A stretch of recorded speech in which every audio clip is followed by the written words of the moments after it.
Mahasiswa tentunya mungkin merasa senang ya kalau adanya kebijakan baru yang dikeluarkan oleh Menteri Pendidikan itu dengan statement bahwa tidak mewajibkan untuk membuat skripsi.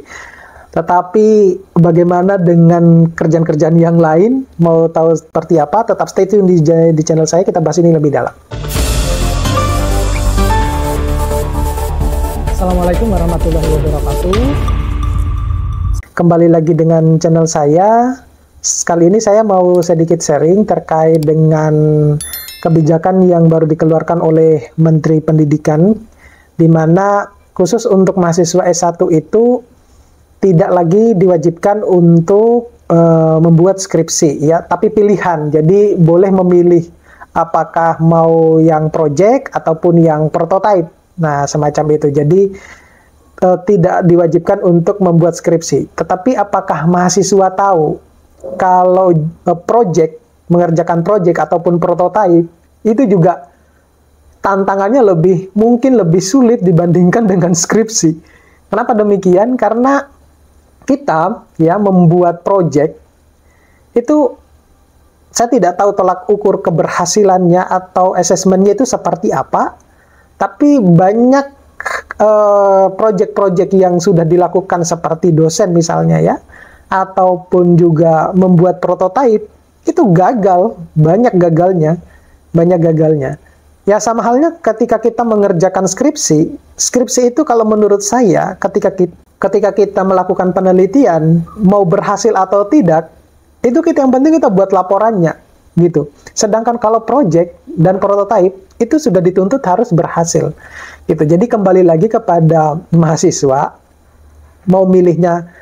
Mungkin kalau selama ini dianggap bahwa skripsi itu adalah momok gitu ya, momok bagi sebagian besar mahasiswa. Tapi sebenarnya justru dengan skripsi itu banyak mengajarkan kita untuk satu, lebih mandiri, bisa menyelesaikan masalah secara sendiri atau mandiri ya. Kemudian kita tahu bagaimana caranya menulis report. Ya bukan berarti yang project maupun yang prototype tidak memiliki report ya, tetapi mereka juga punya report. Tetapi kebanyakan dari apa yang saya lihat itu adalah lebih banyak gagalnya daripada berhasilnya gitu. Saya pun juga pernah di prototype maupun di project itu yang banyak gagalnya gitu, yang pada akhirnya saya tidak melanjutkan ya, lebih tepatnya ya mungkin putus asa dengan kegagalan tersebut gitu. Jadi saya merasa bahwa saya sudah terlalu banyak membuang-buang waktu untuk mengerjakan project ataupun prototype dan tidak berhasil. Karena saya bukan seperti kayak Thomas Alva Edison gitu kan, yang menghasilkan banyak, dia menunggu sampai berapa lama kegagalannya untuk menghasilkan sebuah karya yang bagus. Nah, semacam itu. Jadi pesan saya bagi mahasiswa, dengan tidak adanya, kita tidak boleh jemawa ya, tidak boleh jemawa dengan tidak adanya skripsi ini ya, bukan tidak ada, tetapi skripsi itu tetap ada, cuma diberikan pilihan, mau pakai skripsi atau mau pakai yang project atau mau pakai yang prototype. Semuanya pada dasarnya harus tetap diuji dan harus tetap membuat laporan ya. Di video saya sebelumnya sudah pernah saya bahas. Nah, sebenarnya kalau kita berbicara bahwa mahasiswa tidak memakai atau tidak lulus tanpa skripsi, itu di universitas-universitas yang lain itu sudah lama menerapkan. Dan mungkin kalau misalnya video saya ini ada di berandanya teman-teman ya, dan yang merasa bahwa dia lulus tanpa skripsi, ya universitasnya memang sudah menerapkan itu. Hanya saja masih banyak universitas di Indonesia itu yang masih menggunakan standar kelulusannya itu dengan skripsi gitu. Nah, banyak argumen yang muncul bahwa salah satunya yang paling menarik itu adalah mau meningkatkan mutu pendidikan kok dengan menurunkan kualitas lulusan.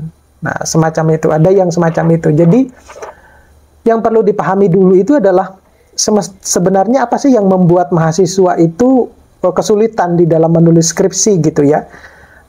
Ini kita tidak bisa menyalahkan antara pihak dosen atau pihak mahasiswanya. Bisa juga dua-duanya salah, bisa salah satu dari mereka juga benar ataupun salah gitu. Tapi pada intinya dengan adanya kebijakan tersebut, itu adalah mahasiswa tidak terlepas dari yang namanya report.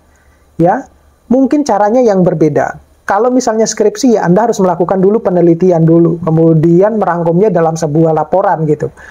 Nah, kalau yang prototype maupun yang project, ya Anda harus juga melakukan yang namanya kegiatan project, atau kalau yang prototype itu yang di teknik, ya kita membuat yang namanya kerangka prototype, dan itu banyak yang gagalnya, kemudian tetap kita harus membuat yang namanya laporan, semacam itu. Jadi caranya saja yang berbeda, hanya saja intinya, saudara lulus itu ya tetap harus membuat laporan, dan besar kemungkinan itu juga harus diuji, gitu.